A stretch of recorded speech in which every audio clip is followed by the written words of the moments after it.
I did history as second best. What was first? My first best was physics and chemistry. Really? I was the star in my little northern grammar school. At physics and chemistry, I did better, actually, or at least as well as somebody who got an open scholarship in the natural sciences at the same time that I got one in history. But I wasn't a natural mathematician.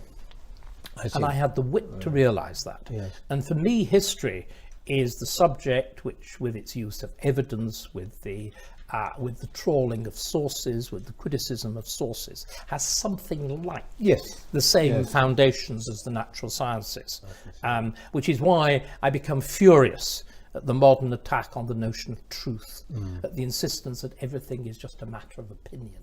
No, it's not.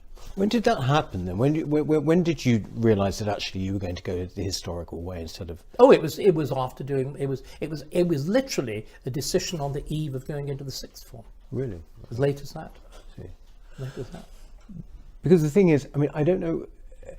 The thing is, you've sort of become, in a way, you're one of those voices that is so distinct that it almost actually molds the history in a way. I know that sounds terribly kind of, fawning. Fawning. I'm fawning. That's what I'm doing. But I think that this is what is often lost now. I mean, these things have to be brought to life, and you have to convey without being condescending to people. Now that's a really interesting point. I mean, I am passionately of the belief that there is nothing so complicated that if you actually understand it, you cannot communicate it in straightforward language. And the great problem, of course, with so many subjects in the arts and social sciences is that obfuscation is part of the package. You know, the most obvious example is sociology, which is like medieval theology. It can only be taught in Latin. You know, at the moment you translate it, it becomes an absurdity. I mean, I am so deeply opposed to that. I also have the great luck, I suppose, in that I've always been a dissenter. I was Quaker parents. I was the only boy in my class. This was literally, you were saying when you were questioning me at the age 11. My first year at grammar school was the year of SWYSI. Right. I was the only boy in the class who supported NASA. Right, I see. And that kind of person. A very really popular position, I imagine. Really popular. Fortunately, I was the same. I was more or less the same size then that I am now. So any attempt at bullying was fairly vigorously resisted. I remember one of my headmasters said, "You really should take up boxing," but it never really appealed very much. Later on, I might have quite enjoyed it. But what I felt and what I became as a historian was consciously going against the consensus of the 60s when I was taught. When I was taught, it was believed that the Russian Revolution was the most important event in human history, rather than, one of the periodic spasms of horror that the Slavic people inflict on themselves roughly once every 50 years, which is clearly what it is now, with Putin merely being, yet another Tsar. And so I went against that. I rejected the notion that history is essentially about the mass and comes up from the bottom. It seemed to me always obvious that, and in this sense I'm a very good Bolshevik, history comes from the top.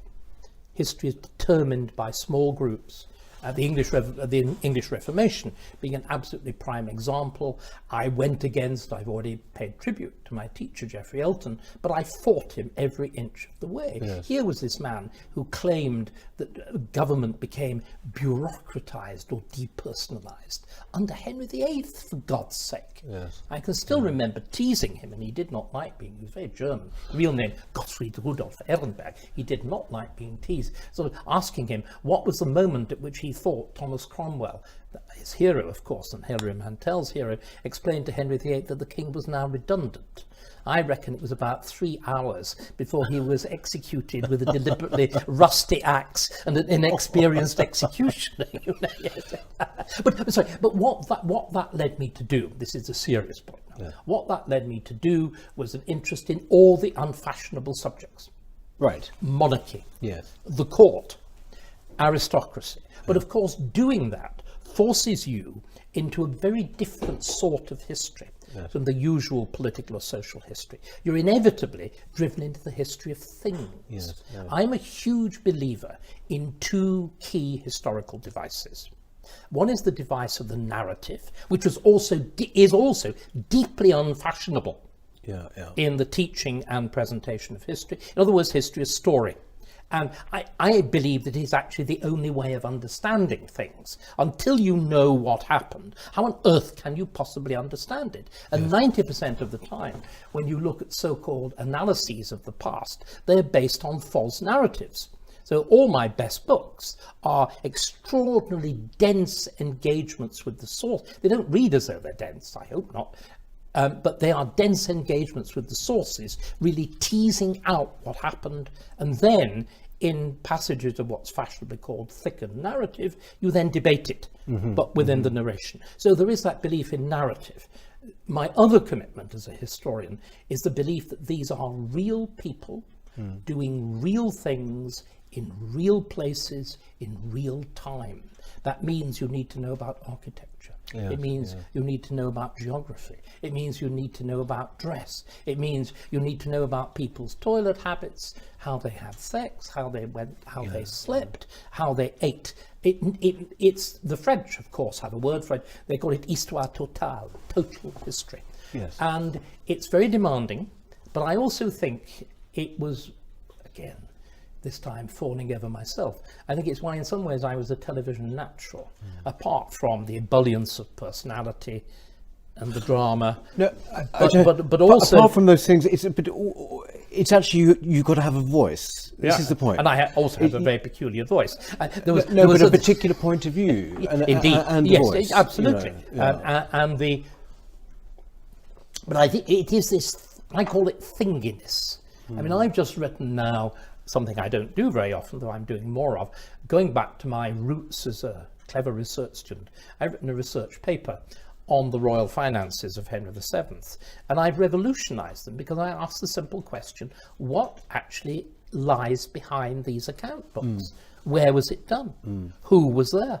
What do these beautifully flourished pages represent? And you realize, well, at least I've been able to show, that they represent actual specific accounts. How did Henry VII control his finances? By summoning his treasurer, the treasurer of the chamber, to court every quarter day, just like a modern business. Exactly. He's summoned there every quarter day, and you go through the entire book, and you know what?